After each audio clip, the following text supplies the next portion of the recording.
Ladies and gentlemen, it's your friend Mike Brady from Ocean Liner Designs, and today I've got something very special for you. If you're anything like me, you were raised on the idea, and you've heard it probably a ton of times, it's been drilled into your brain, that the Titanic was the most luxurious ship ever built. Now, it's opening up a bit of a can of worms. I could talk about this for hours. The truth is that even at the time the ship was built, Titanic was luxurious, to be sure, but, you know, there were plenty of very, very beautiful ships on the transatlantic run. Even before Titanic started her maiden voyage, other ships like the Lusitania and the Mauretania, which were 6 years-ish older than Titanic, really challenged that vessel's claim to being the most luxurious at sea. What Titanic is renowned for, really, and what White Star Line was basically going for with that ship, is tastefulness. You know, there had been ornate, ridiculously decorated ships before Titanic that you could argue were more ostentatious or more decorated, or, you know, is that a measure of luxury? Maybe, I don't know. But Titanic was something more like an English country home, or a French provincial manor. There were, you know, refined elements, and there were plenty of beautiful plush interiors and things like that. But the ship was ultimately designed to be more refined and restrained and tasteful than what had come before it. You look at the interiors of some ships and your eyes just want to vomit because they're being overwhelmed. It's like an assault on the senses. So, yeah, the Titanic was, you know, a pretty good looking ship, both outside and inside, but the truth is that very, very soon after the Titanic set sail and sank, bigger and more beautiful ships were introduced. Now, the first of these was called the Imperator. This was a German ocean liner that was introduced very shortly after Titanic. Each one of these ships, they were more like running mates than sister ships. They got progressively bigger. Vaterland was smack in the middle. The Bismarck was the third that she wasn't finished in time for the start of the First World War. But Vaterland was, and she had a very, very brief service career from, I think, May 1914, obviously until the outbreak of hostilities in August, off the top of my head, later that year. So for a very, very brief window of time, these German ships were out there kind of doing what they'd been designed to do. Now, Vaterland was a pretty remarkable ship, and she's existed until recently in black and white photos, which are all very, you know, very nice and good, but they don't give you the full story. For that, you need 3D animations, color. Fortunately, some very passionate, dedicated individuals have done the unthinkable and recreated the Vaterland for us to walk around and have a look. Project Vaterland is the brainchild of three Vaterland enthusiasts, Mr. Schuttler, Paul Kemmerling, and Colin W. It's a bit of a sad story, actually. You know, these ships were designed by an absolute genius by the name of Albert Bohlen. We've talked about him and his ships before. And unfortunately, you never really got to see them performing at their best. They, you know, served relatively a short period of time before the First World War, but then were confiscated as war trophies and served with his company, Hamburg America Line's rivals in Britain and America. I referred to them once as the German super ships that were stolen. A lot of people didn't like that I said they were stolen, but come at me. The story is quite sad. Bohlen died, you know, and he never really got to see his ships have the long, exceptional careers that they eventually did. But the truth is, his design genius and his business acumen resulted in 3 of probably the most spectacular ships ever built. Unfortunately, the 3 brilliant 3D modelers and enthusiasts that I mentioned have gone through all the mountains of resource material and plans and photographs and recreated the ship for us. And the best thing is you don't even have to have a supercomputer to run it, because you can just open Project Vaterland in your browser and walk around the ship. And that's what we're about to do. We have just come off this tender. So where we're standing right now is the entrance hall for first class on the ship. Now, typically passengers coming aboard would be, you know, coming from gangways ashore, you know, depending on where the ship was docking. Often, liners like Vaterland of that size were simply too big to dock in certain ports and things, you know, harbours. They just couldn't make it in. They were, you know, too deep under the waterline. They'd run aground. So, at the risk of shutting the port down, because you've run your superliner aground in the middle of it, they had small tender boats that would go out and carry passengers to board. And that's what we've just done. Clearly, we've got our bags. Stewards have taken them from us. We've walked up the gangway, and here we are. There's this very small little vestibule with these two big steel doors that open up into the hull. And if we turn around, we're going to start to see the main first-class entrance hall. Now, this is very similar to a lot of ocean liners from the time, but I'll just draw your attention to the fact that the decor is very minimal, really. Quite minimal, quite refined, you know, quite elegant. Probably stepping away from this like overly ornate decoration that had been more like 19th century, you know, early 1900s. And you would walk into what is essentially the main hub for first class, and that is the staircase here at F deck. So, in essence, the ship, like cruise ships today, has the main staircases that essentially break it up. And, you know, passengers obviously need to get to their cabins. As soon as they step aboard, they need to figure out where they're going. You know, you'd have lines of stewards. You could actually just basically imagine them lining up down here, bellboys and stewards and things, to then take passengers boarding for first class up and to their cabins from the big main entryway here. What you can do is see here what the interiors are that the gents have created. So we'll see how good we are at finding these, but for the meantime, we're going to collapse this little menu and have a little look around. So for those of you that know Titanic, I'm going to give you context. This is the equivalent of the D deck entrance. So you'd have the reception room and the dining saloon. It's quite similar. The dining saloon is in the background here, which we'll go and have a look at in a minute.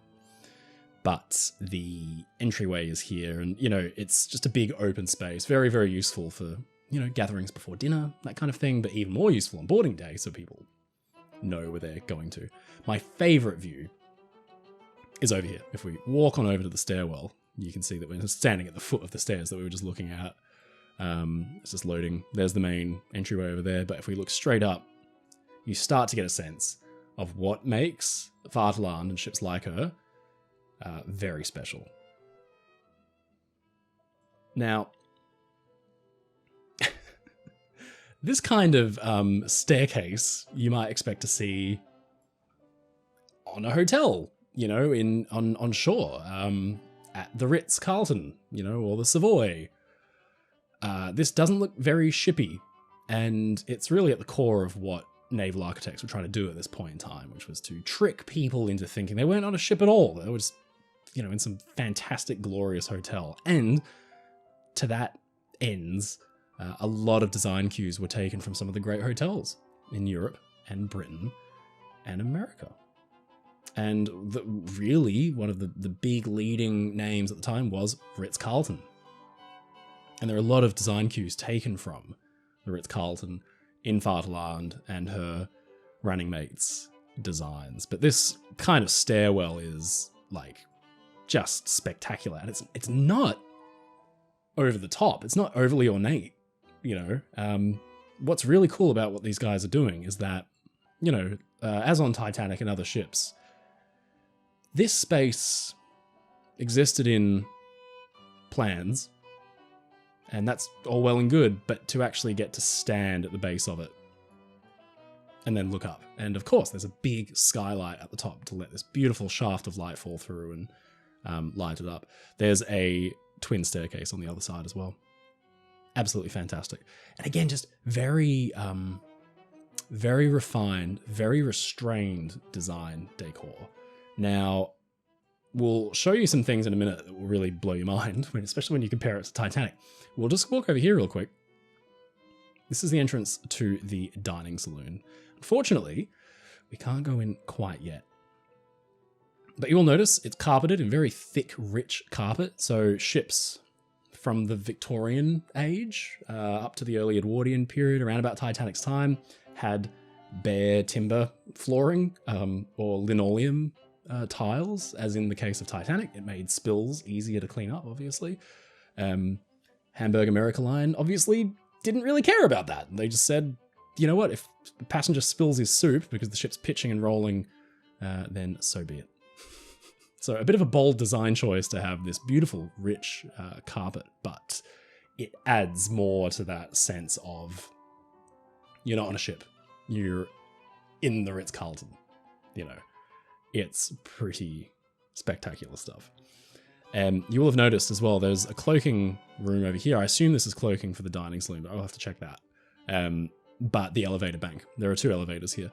On Olympic and Titanic, they were tucked away behind the first class grand staircase, kind of like an afterthought. Here, the elevators are a little bit more conspicuous, a little bit easier to find, perhaps. They're not really being singled out as a point of focus for the room, but they're in a very convenient spot to get around. And you can just imagine, you know, meeting your friends here and getting ready for a dinner. Now, one of the secrets to the ship's design success, really, and the way they're able to get these big open spaces like this, is that traditionally on ocean liners, the funnel uptakes, which led from the boilers and, you know, vented all the smoke and the gases and things out to the funnels on top, had to run right down the middle of the ship. You know, that was where the boilers were, down below, and you had essentially these giant elevator-like shafts running right down from the funnels, which sat in the center line of the ship, down into the bottom.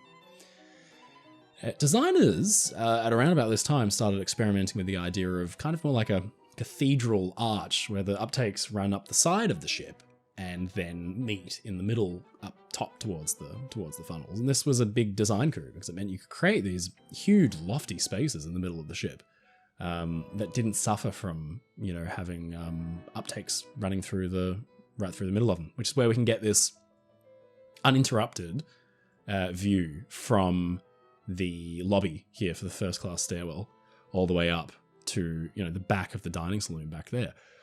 The equivalent space on Titanic had the boiler uptakes right in the middle of the space.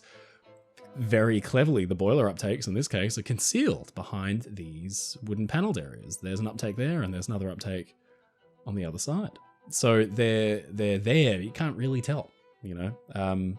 So they're working with the design architecture of the ship. You might be wondering what this little, not alcove, but little protrusion is over here. This is just one of the most mind-blowing design aspects of this ship, because if you were to have walked from the main lobby here into this little space, you would have got this. Now, this is where we start to really, you know, the previous rooms were very tasteful, very elegant, very simply designed. You know, not that much nicer than the Olympic or the Titanic or the Lusitania, I suppose. This is where things begin to depart a little bit from the norm. This is the swimming pool of the Vaterland. Now, for context, I'm going to get up a photograph of the swimming pool from Titanic. And bearing in mind, this ship was completed in, early 1914, you know, so what's that, like 2 years? 2 years after Titanic. It's not a huge jump, but wow, what a change. So bathing and swimming pools and things on ships are, you know, become more popular, and obviously the Victorians famously were obsessed with things like Turkish baths and hammams and things like that. You know, sporting back in the Edwardian age was a big deal. You know, you could just imagine the lords of the manor in their tweed hunting suits and things like that, riding bicycles and +4s and that kind of thing. Swimming, you know, was linked obviously with health benefits. And in the case of Titanic, you know, it was a big deal to have a swimming pool on a ship. But it was very much seen as this kind of tucked out of the way part of a health ritual kind of thing, where it was, you know, attached to this bathing complex that was weirdly mechanical and a little bit strange, honestly. We've talked about it before with the Titanic Honor and Glory guys, but there were like various different rooms that were steam rooms and, you know, cold plunges and, you know, the electric bath and all these weird and wacky, you know, needle showers, things that we don't use anymore. The idea of the swimming pool as like a place that people would actually want to go and congregate hadn't really caught on yet at the time of Titanic.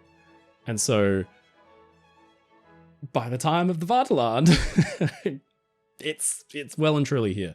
What a magnificent space this is. And the fact that you can just step from the main lobby into this little balcony is such a brilliant design touch. I mean, it's shockingly beautiful. So this is based on the swimming pool from a club in London.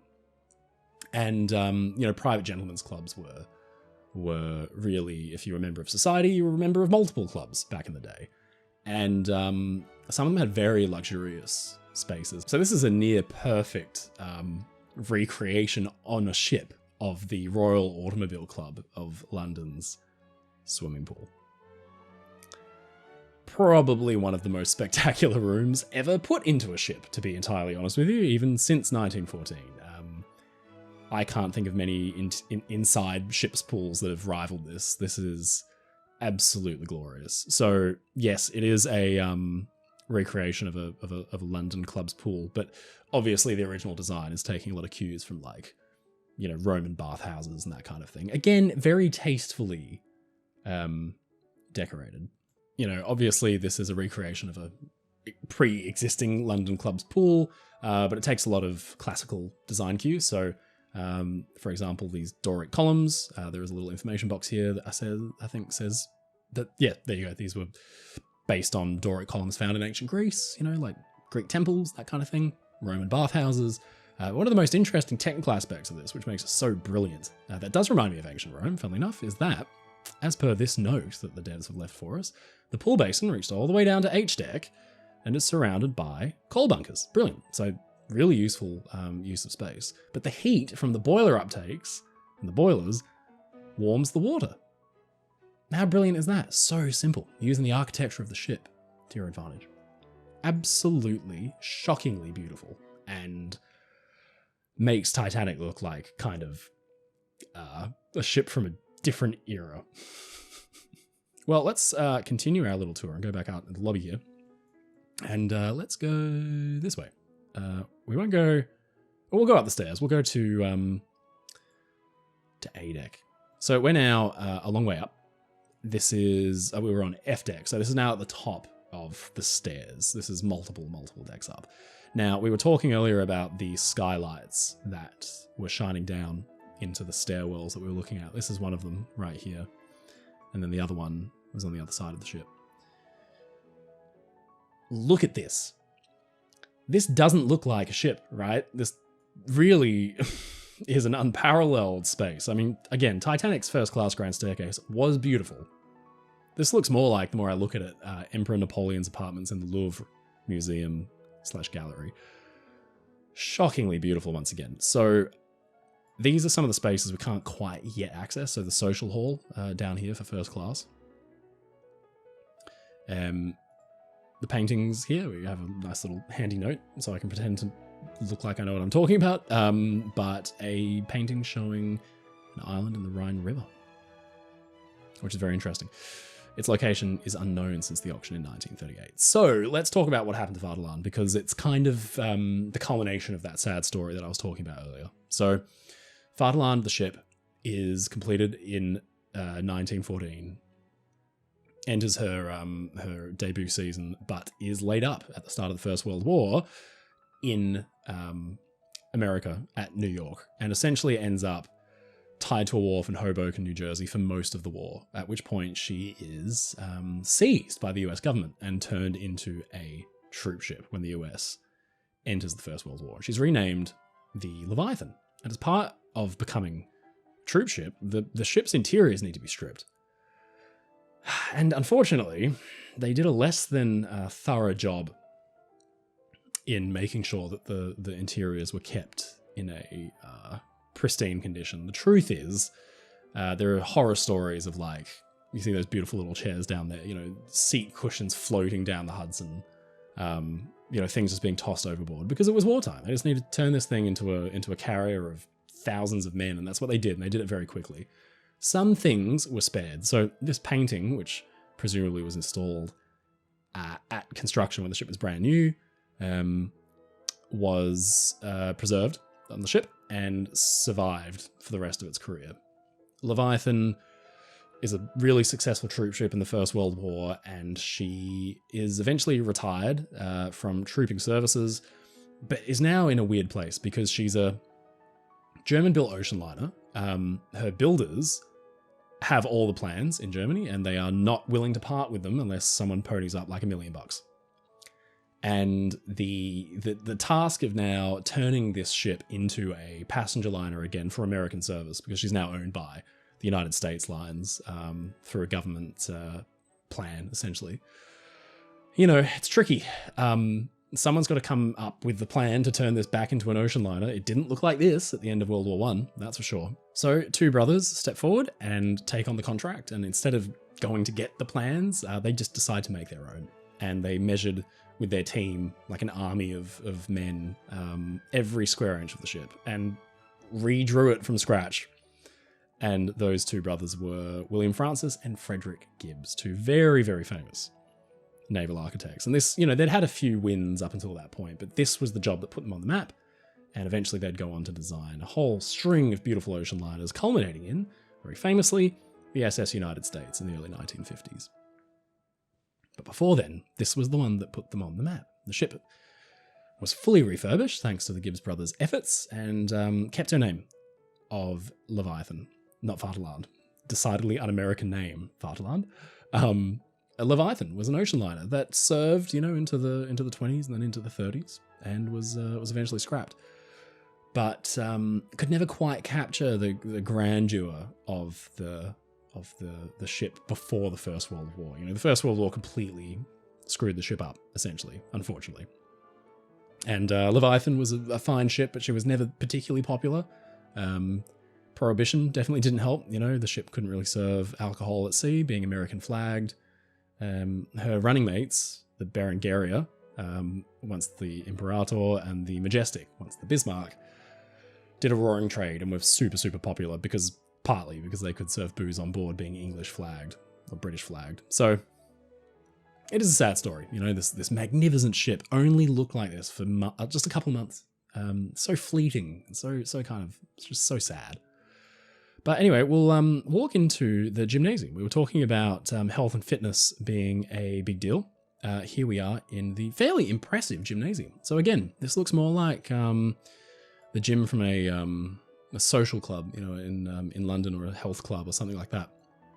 We've got the kind of ubiquitous electric camel that you would have seen on a lot of ocean liners and things from the time. People loved their electric camels back then. You'd sit on top and it would make a kind of camel-y movement. And, you know, not unlike the products that you see advertised on C-SPAN late at night. It was designed to help you lose weight, I suppose. Exercising muscles.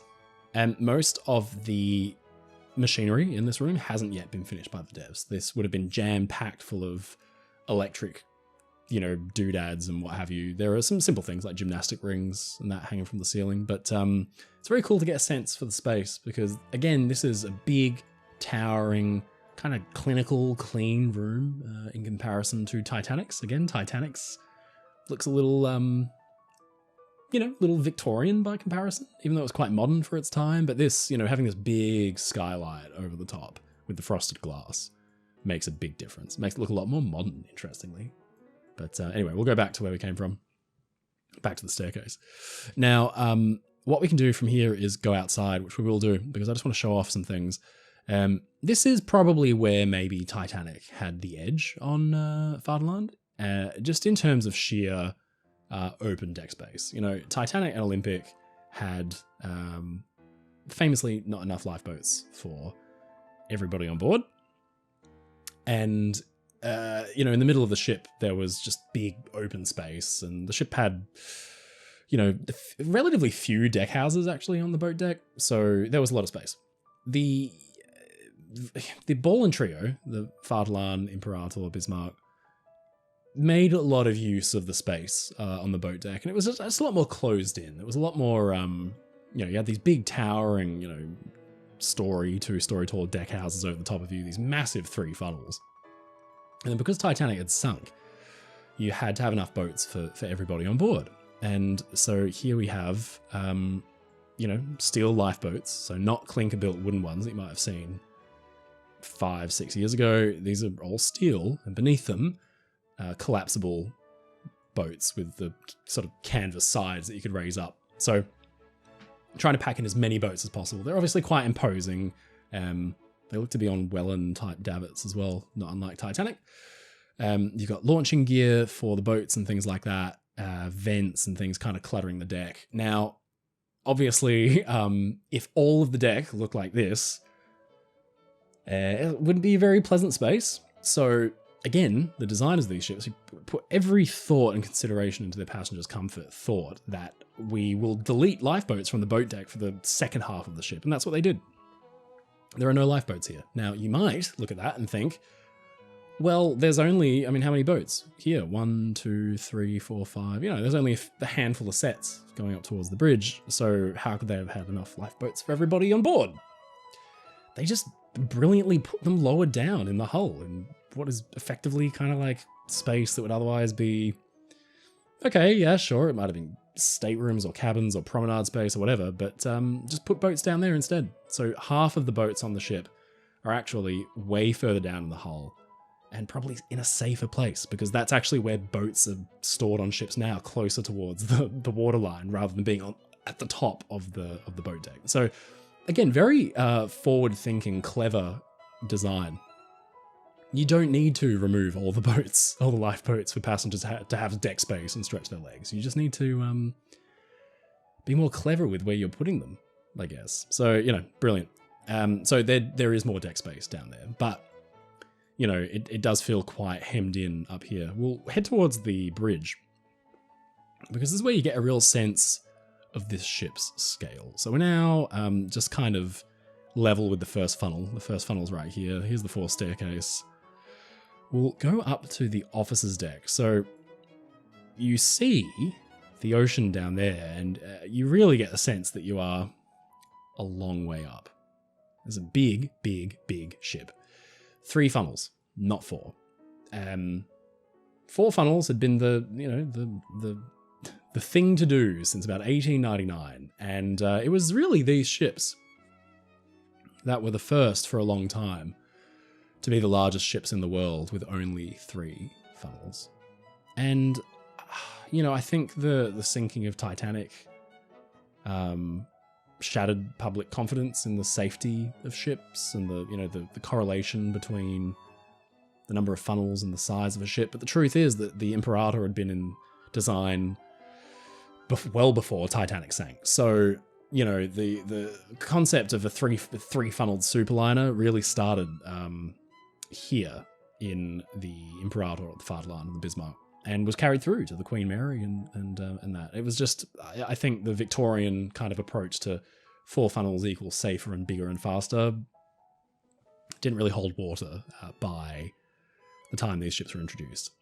So they just had these massive, massive funnels. Now, I will say this. On the inside, these ships are absolutely spectacular.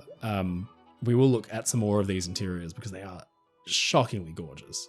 On the outside, though, they're quite industrial. You know, it seems to me that the designers of these ships, you know, maximized hull space, maximized the amount of interior space by piling on deck houses and things like that. Famously, the ships had some troubles with top heaviness.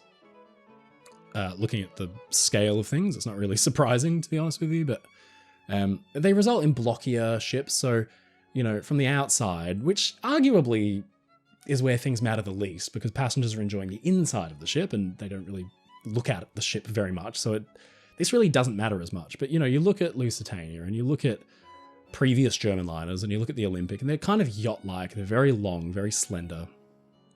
And the Imperator and the Vaterland and running mate Bismarck are quite stout, for want of a better term. They are awe-inspiring in their size, but they're more, can't quite put my finger on it, they're just bigger and more imposing, I suppose. And there's no surprises there, because first of all, this ship is a huge tonnage jump up on the likes of Olympic and Titanic. So Titanic had been about 45,000 gross registered tons.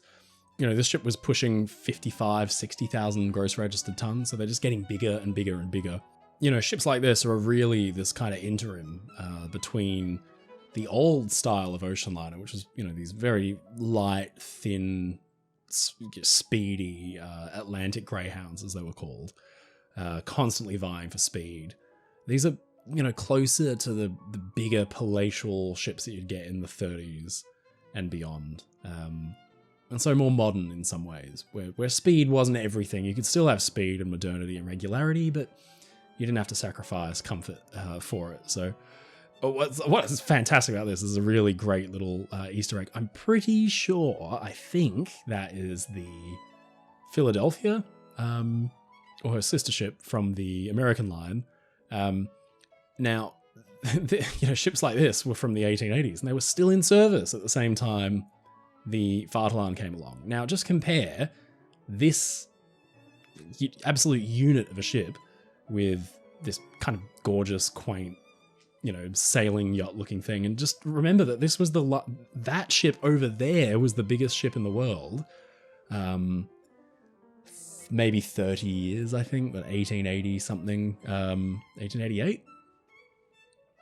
30 odd years before ships like this came along. So the speed with which this technology was evolving is really, really remarkable. But anyway, there's the tender that we were on, that we were talking about earlier, the little paddle ship that we came from. Presumably, we'd be relatively close to land to have come from a tender, but land hasn't yet been installed. So we're now standing on the port side bridge wing, and here's the bridge. This is where the ship also kind of differentiates itself from the likes of Titanic and ships like her, because look at the size of the bridge. Look at the sheer scale of this thing. It is big and open and wide, and it just looks a lot more like the kind of bridge you'd find on the Normandy, Queen Mary ships that would be 10, 15, 20 years after the Vaterland. So you've got the navigating bridge here with what is ultimately like the pilot's wheel here with your bridge, engine order telegraphs and things like that. These big heavy-duty brass windows to handle possibly bronze window frames, to handle the worst that the North Atlantic could throw at you. And then behind, the wheelhouse. So this is where probably the main ship's wheel would have been. And if we walk back here, we'll be able to look inside, look straight down the center line of the ship. You can see the compass binnacle. You can see here a indicator panel for the ship. I think this was for watertight doors. Pretty sure. But, fairly advanced safety systems for a ship of this age.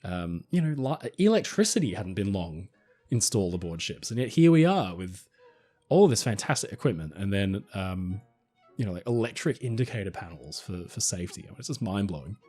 And if we walk all the way over here, well over, I think it was like 100-something feet, the width, the beam of this ship, we get to the other side. And we get a better look at our friend over here. It isn't Philadelphia, it's the New York. There you go. Her sister ship. Very, very good. One of the things that is also kind of unique about the ship, you can just see over here, it's a giant spotlight on the mast.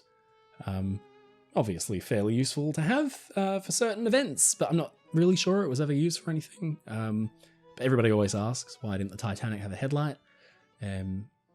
They did think about putting quote-unquote headlights on ships, and they put them on these things, and that's why you have the big spotlight on the base of the mast at the base underneath the crow's nest there, where the lookouts would have been.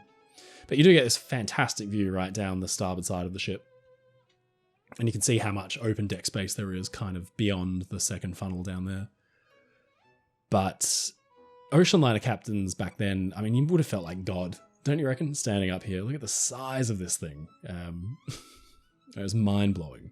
There's still plenty more to look at though, so we'll walk back through here, walk back through the bridge.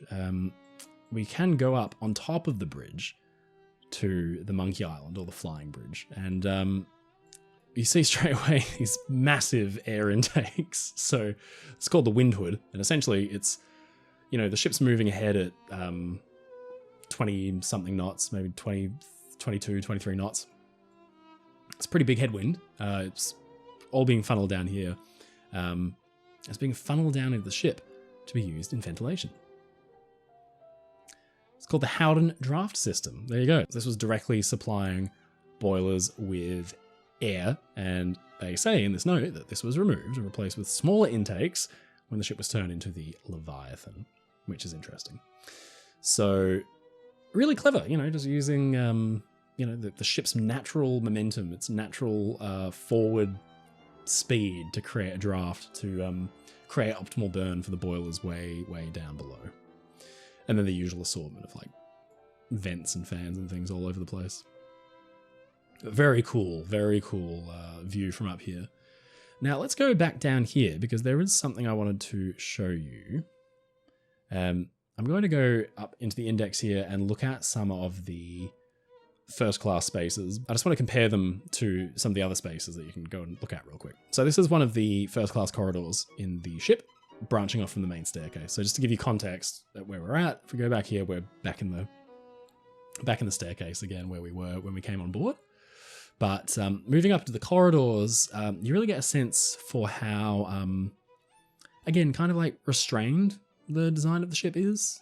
You can see here we've got the ceiling panel that's been taken out. You can see some of the piping and trunking and things like that. We've got a closed watertight door up ahead here. But you do really get a sense for the restrained sort of detailing. But we can go into the pool room and get the opposite view of where we were standing earlier. So now we're standing in the pool facing directly at the balcony that we were originally sat on looking at things. And we can go down to G deck to the base of the pool and get a real beautiful view of the room. So you can see the showers. Now, again, the showers and the changing complex on Titanic's pool were pretty basic. So this is a huge step forward. But I did want to show you this space just to leave a lasting impression on your mind, because we're now going to go back to where we were a little earlier. We're going to go back outside from the A-deck staircase onto the boat deck, and I want to show you the exact opposite end of the spectrum when we're talking about spaces on board a ship. We're going to go from first class into not second class, not third class. We're going into fourth class because these ships were so big, they had their own extra special class. No, not really. They did have a fourth class, but it was a kind of like, how shall we say, super steerage. It was for migrants looking to cross for new lives. Only a short voyage, 6 days, thereabouts. So accommodations could be more rudimentary and more simple. Now, we're down here on the forward well deck. There is the spotlight that we were talking about earlier, the searchlight. As it says here, Imperator was the first to have such a safety feature. Were they used very much? No. And you can tell because other ocean liners didn't have them, really. So, but good to have. Maybe just, again, in the wake of Titanic, potentially, maybe one of those things that people were just kind of happy to see included. But anyway, we're standing just forward of the bridge. We were just standing up there a minute ago, looking out at creation. But we're going to walk down now into this little hatch, into the fourth class open space. And look, we're migrants, traveling from Hungary or Czechia or Germany, obviously, or the Netherlands or whatever. We've lived on farms our whole lives, and we've probably never had electricity, to be honest with you.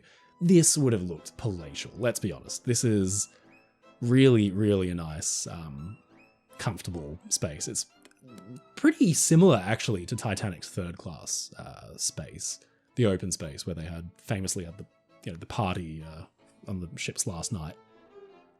Now, what's interesting about this is that there's a lot of machinery around for actually mooring the ship. So we're so far forward that you can see there are these fair leads here and these kind of like holes in the side of the ship and the big mooring bollards here that would actually have been used for tying the ship up at port. And so to sort of facilitate that, there were the steam winches and steam engines around. And the guys who've made this have actually animated one of the steam engines working for us and put it into the game experience, which is really cool. So you can see as the steam engine goes, it's getting steam directly from the main lines. The drum on the capstan to the left spins around, and if you very nimbly and quickly loop a rope around that and get the steam engine turning and the capstan turning like that, it will tighten, it will basically wind the line around that capstan drum and tighten the line up and bring the ship closer to the dock, warping it, so they call it, closer to where you need it to be. So, you know, fourth class are nestled in among all the stuff that actually makes the ship work, but it's comfortable, and there's things like this. The wash place. Compare this with the swimming pool that we were just looking at. No, again, you know, a lot of people who lived in rural Europe in the early part of the 20th century would have had probably like hand-pumped wells, you know, and so having taps with basins would have been pretty futuristic and pretty luxurious. And of course, it's lit with electric lighting. So, you know, it's things we take for granted now, but it's fairly impressive. What do they say here? Clothes can be washed and silverware can be cleaned here. One of the reasons Hapag was attractive to steerage passengers was because they were gifted a set of silverware that they could keep, even when they disembarked. For those who didn't have anything, this meant a lot. Right. However, they were also responsible to bring it to the dining room and to keep it clean. Just amazing stuff, you know. It's a huge step forward for, you know, if you read about what people were used to coming over to America on 20 years before this ship, it's horrifying what they were kind of like subjected to on some of those old steamers, just like packed in. That was the wash place. We can go down, that's back up to the well deck. We can go down into the fourth class dining room. It's pretty nice, you know. It's interesting that it's kind of open with all these stairs running through it. But what do they say here? Here's the pantry. Three panels here had the pantry itself, which would be opened up, and passengers could pick up their own food. So, you know, again, it is stuff we take for granted. It's having your meals cooked for you. You know, it's having benches and shelter to eat, and you're only on this ship for a few days, so this would have been a pretty welcome break, I would imagine, for most. So this is the fourth class dining saloon. It's really interesting, I think, that you know, companies by this point, as immigration to the US kind of fluctuated, you know, were still banking on big numbers of migrants, enough so that they were creating a fourth class purely for immigrants. Whereas by the 20s, US migration or immigrant numbers had been curtailed heavily, I think in 1924 with a new act. So there was a shift from steerage or fourth class or third class into tourist class. It was people traveling because they wanted to on a budget, not because they were, you know, looking to urgently settle and start a new life. We can go down to G deck in fourth class, which is where we are now. If you thought the other rooms and spaces were Spartan, this is much more so. But yeah, this is where a lot of the staterooms would have been, and we can actually go into a fourth class cabin, and here it is.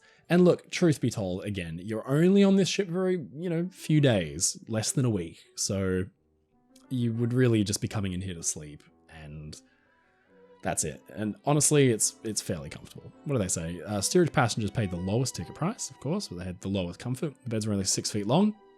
I'm 6'4" or 6'5", so I would have been miserable. You think it can't be worse than that? Yeah, the ship also had large dormitories, 2 decks lower, for more than 100 people in each room. Physically split up for single women and single men, which was pretty standard. You'd have women at one end of the ship and men at the other. In the context of history, this was completely normal for its time. Yeah, it is true. Dormitories were a big deal. I mean, this is one of the premier transatlantic luxury liners, right? But, you know, on ships like Carpathia, for example, the famous Carpathia, we've been modeling her for our own virtual experience, Grand Voyage, and what used to be cattle storage space was turned into just big dormitories for, like, you know, migrants coming out to the new world. So there was just so many people looking for new lives that dormitories were a completely acceptable way to have a cheap fare to get over to the US. And honestly, again, you would happily put up with this. I feel like nowadays with air travel, we sit upright for like 30 something hours. That is kind of torture in and of itself. So not to compare them too much. So there you go. That's just a little taste of some of the areas. We'll go just one more place. We didn't go to the wheelhouse. Let's go to the wheelhouse. We go to the chart room either. We'll end in the wheelhouse. We can check out the chart room, then we'll end in the wheelhouse. Let's go into the chart room in here. So now we're back up in the bridge, and again, you really get a sense of how comfortable this ship is. Maybe not so much for people in fourth class, but for the officers, first class, and the other classes, clean and modern and just airy and light and beautiful. We go over here, the chronometer table. Every ship does need at least one chronometer. What you see here was a special table that holds 3 of them from different manufacturers. Chronometers are extremely important. So why is the time so important? Why is the exact time so important? They say here, because time is necessary to calculate the current position of the ship. Yeah, completely true. So back in the old days, in the 1800s on sailing ships, for example, 1700s even, the ship's chronometer was a fairly advanced device that kept as accurate time as possible, so that as you're traversing the globe on the charts, you can actually compare the time in your current position in relation to Greenwich Mean Time and the celestial bodies, stars, essentially, taking readings at night or during the daytime. Really getting your latitude was kind of the easy one to figure out, but longitude, solving the problem of accurately determining your longitude, the answer was the chronometer, really. So both of those things will give you an accurate fix. And the more accurate the reading, the more accurate your position is going to be, and the less likely you are to run into rocks at Cornwall or off the coast of Victoria or something like that. So to have 3 of them from different manufacturers shows how important this was, even at such a late stage as 1914. You do wonder if all 3 were reading different times, if they took the average, like how they accounted for that. And then just forward of us here, the captain's cabin would have been off here somewhere, I'm sure. Just forward of us is the wheelhouse and the telephone bank to connect to all the various different parts of the ship. This is the watertight door indicator panel. There you go. Not only is this panel allowed to see which watertight door is closed, the lever on its left can close all the automatic doors at once. Obviously a very important feature in case you encounter some kind of like horrendous iceberg-shaped item at sea. What's this? This cabinet had a number of tubes which were connected to a certain room of the ship, mostly cargo rooms. In the case of a fire, the smoke would come out of the tubes, alarming the crew in the wheelhouse. It was even possible to connect a hose to the tubes to fight the fire before the firefighters actually arrived. Although it was not in the fire department at first, they can be called with the telephone on its left side directly. You can see the telephone there. After World War I, the rich system was modernised and placed where one would expect it. Brilliant, simple, mechanically simple, but if it works, right? So yeah, a very, very impressive ship, the Vaterland, and a very worthy one. We'll just walk out here onto the, this is my favourite view is looking down here. Yeah, a very worthy one to recreate in 3D, and you really have to hand it to the team who have made this a reality. It's really spectacular work. So well done, guys. It's beautiful. Thank you so much for sharing it with us. Thank you for making it a free experience as well. If you're keen to go and check out the Vaterland for yourself, visit project-vaterland.de for your own chance to walk around the ship. Because, again, you can just go ahead and do that and walk around and look at it. It is absolutely remarkable. So, ladies and gentlemen and friends, that is the ship that arguably is more impressive than Titanic. Much more impressive in many, many different ways. Was Titanic the most luxurious ship ever built? No, she wasn't. For her time, Maybe, arguably, perhaps. But very, very shortly afterwards, there was a whole new breed of monstrous ocean liner that was just waiting to claim the title as of most beautiful ships ever built.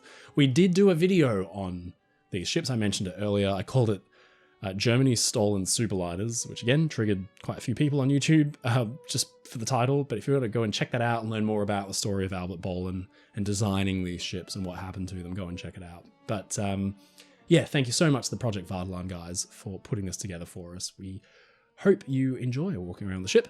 Well, I'm going to go and give my voice a rest. Thank you so much for joining me for this wonderful, wonderful walking tour. As always, until next time when I see you again, stay safe and stay happy.